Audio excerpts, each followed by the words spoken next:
Assalamualaikum warahmatullahi wabarakatuh. Di sini kami akan mempresentasikan hasil observasi green marketing dari brand Aqua. Tapi sebelum itu, perkenalkan dulu kelompok kami. Saya sendiri, Dimas Ayas Nugraha dengan NIM akhir 132. Saya Muhammad Abdul Fawas dengan NIM akhir 128. Saya Safira Soliha dengan NIM akhir 150. Saya Olga Octavia dengan NIM akhir 126. Di slide pertama ini secara esensial menempatkan kampanye bijak berplastik Aqua di bawah lensa kritis untuk kita bedah bersama. Meskipun Aqua membangun narasi yang kuat dengan menjanjikan kemasan 100% daur ulang demi mewujudkan ekonomi sirkular, poin inti yang akan kita angkat adalah evaluasi nilai di balik klaim tersebut.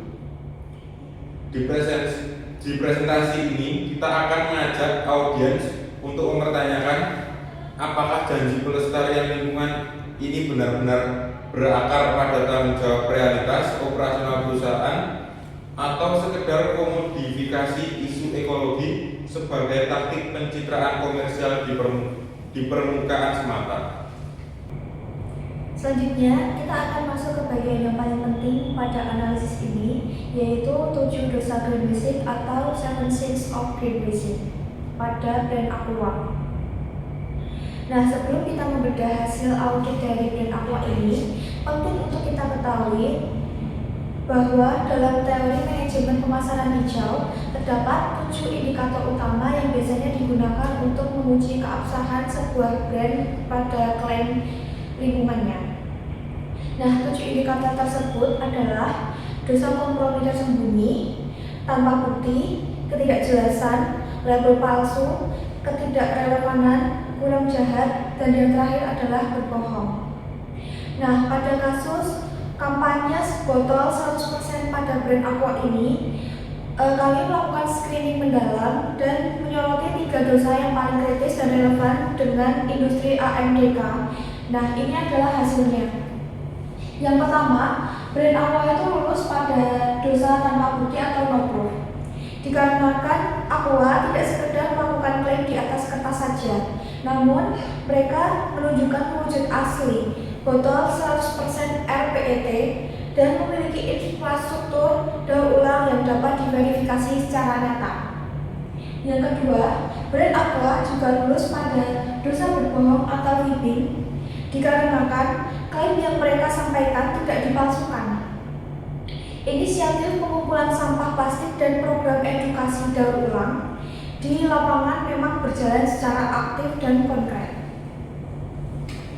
Namun, catatan kritisnya ada pada poin yang ketiga, yaitu dosa kompromi tersembunyi atau hidden trade-off. Di sini, Aqua mendapatkan peringatan dikarenakan meskipun botolnya memang 100% daur ulang, realitanya jejak sampah pasca konsumsi di alam bebas masih sangat masif dan masih menjadi titik buta atau blind spot yang besar untuk brand.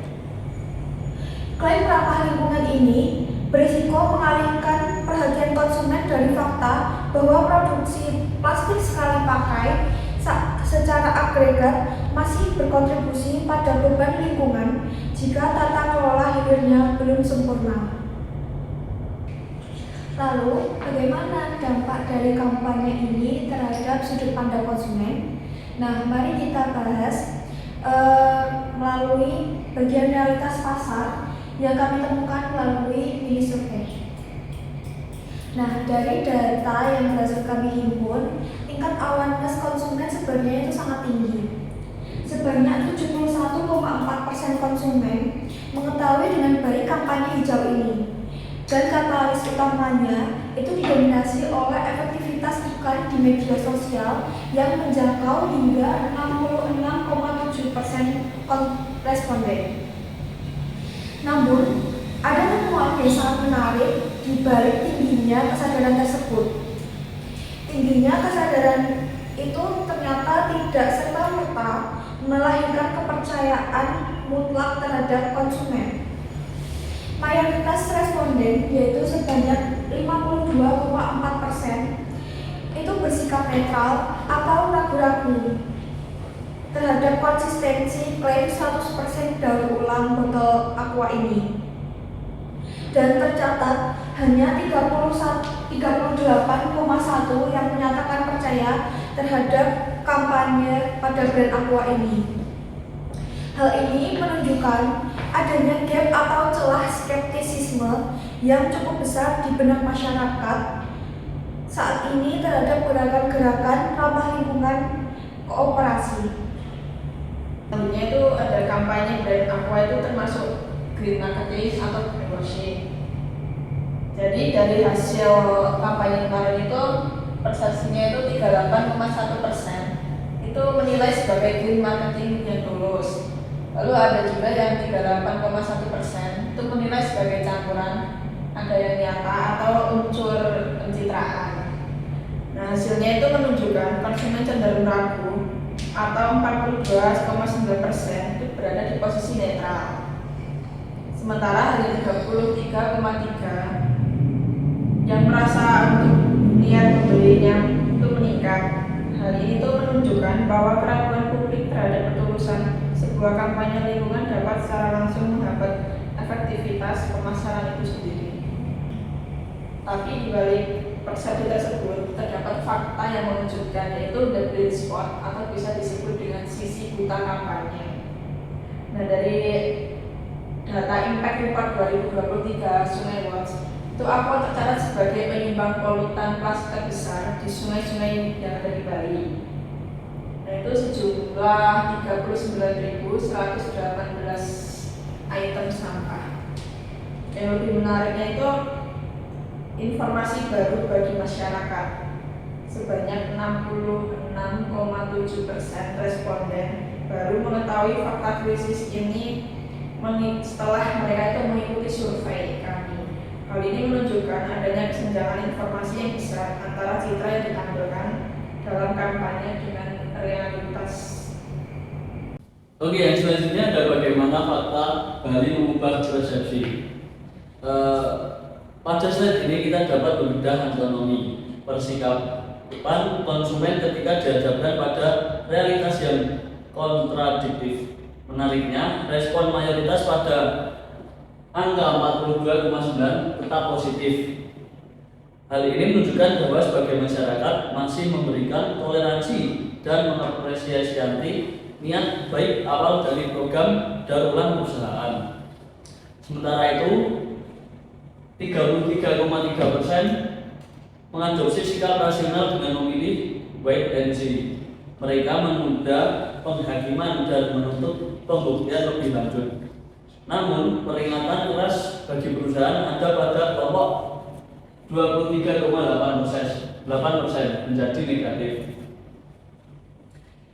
Angka ini membuktikan bahwa disonansi antara narasi kampanye yang indah dengan realitas polusi di lapangan dengan cara instan meruntuhkan kredibilitas dan mengekspos celah reputasi perusahaan. Oke, untuk slide selanjutnya tentang langkah mitigasi dan penguatan reputasi. Untuk memulihkan kepercayaan publik dan memperkuat kembali reputasinya, slide ini menawarkan sebuah roadmap mitigasi yang memuat 4 poin. Antara lain yang pertama, transparansi proaktif.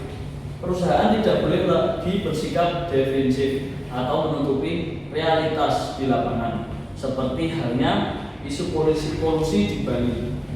Langkah paling krusial adalah merilis laporan keberlanjutan secara terbuka yang berani mengakui beratnya tantangan pengelolaan sampah pasca konsumsi. Ini adalah bentuk tanggung jawab mutlak atau Extend Product Responsibility (EPR) yang jujur.